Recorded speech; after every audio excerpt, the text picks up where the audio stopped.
What's going on, everybody? It's Blake Bowman here with Gorilla Zen Fitness. Today I'm going to be discussing plantar fasciitis, what it is, what causes it, and one potential way that you can use to get rid of it. A lot of people come to me and tell me that they can't do certain exercises because of their plantar fasciitis, which is really just a general term, okay? Plantar means like the bottom of your foot.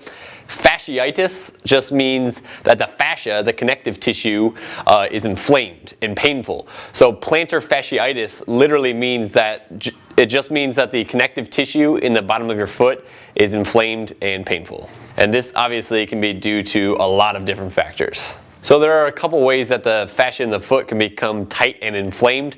Most of them, revolve around, extreme tightness in the fascia. So people that stand on their feet all day, wear high heels, or people that run a lot and, sustain a lot of impact are the people most predisposed to developing plantar fasciitis. So we can just assume that if you're watching this video, you have plantar fasciitis. And we can also assume that if you have plantar fasciitis, that the arch of your foot and the fascia in your foot is tight. With that being said, I'm going to show you a couple release techniques that you can use to break up those fascial adhesions in your foot to potentially get you some relief. So what you're going to need are a tennis ball, a lacrosse ball, and a golf ball. Before I show you these exercises, I want you to get a visual of the fascia in the feet. So go ahead and pause this video, go down into the description box below, and click the link entitled Foot Fascia. This will give you a visual representation to use as a reference while you're rolling out your feet. So hopefully you paused to open that picture up in another tab. But just looking at it really quickly, you'll see that if my hand here is my foot, okay, let's pretend my hand's my foot. What you have is at the calcaneus, which is your heel bone, that's pretty much where all of those fascial lines, or meridians, if you will, come in, okay? So it starts here at the heel, right in front of the heel actually, and then it runs to each toe, okay? So we're gonna make sure that we get all of those myofascial meridians in the foot.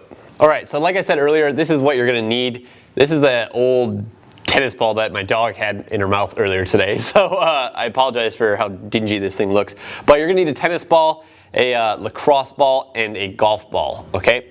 And basically, we're gonna start with, basically the whole time what we're gonna be doing is a massage technique called stripping, okay? And that basically means that we're gonna be running up and down the fascia of the foot like this, okay? Spend a lot of time in that arch, and then coming up into here.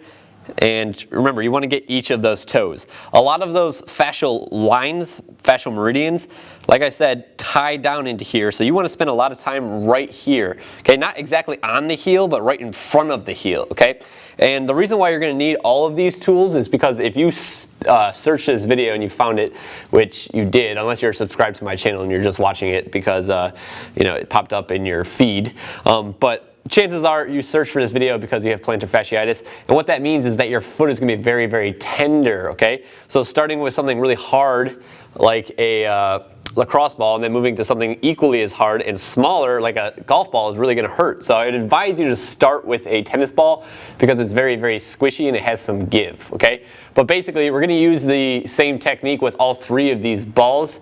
It's just that, like I said, depending on how bad your foot hurts, you need to kind of ease your way into this, okay? So starting with the tennis ball, I'm going to kind of get out of the frame here for a second, but this is what you're going to do. You're essentially going to put your foot on the ball like this, okay? And then you're just going to roll up and down the arch of your foot, all right? And then you're going to start working to the midfoot, getting all those toes, and even the pinky toe here, back to the front of the heel, okay? Up and down the arch, back to the front of the heel. Spend some time there, okay? This whole time you can get even more release by doing active release, okay? Extending and flexing the toes like this, right? So like I said, chances are this is going to be pretty painful for you when you first start doing it. That's okay. Just keep using the tennis ball until you're ready to move on to the lacrosse ball. And then essentially with the lacrosse ball, you're going to do the exact same thing that I just demonstrated, okay? You're going to stand up, roll up and down the arch of the foot. Spend a lot of time right here, guys, okay? Right in front of that heel. That's where all of those meridians come in. So right here is where you want to spend a lot of time really digging in there. And then the last, The last step and the most advanced step would be to use a golf ball, okay?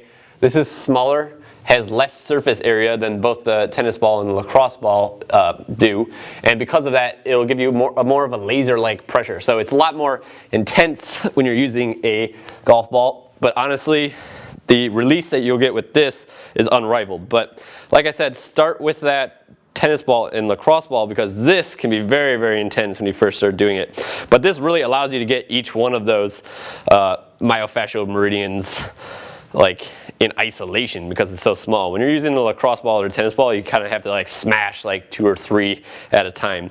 But with this, you can spend a lot of time right above that heel, really, really working it out, releasing that connective tissue in your foot. There you have it. I recommend that you do this exercise for about 3 to 5 minutes on each foot every day, coupled with whatever your physician is telling you to do. I really hope you enjoyed this video. If you did, go ahead and subscribe to my channel right over here. And if you haven't yet, visit my Facebook page. I'll include a link down in the description below. Go there and give it a like, show the channel here some support. Other than that, I will see you next time.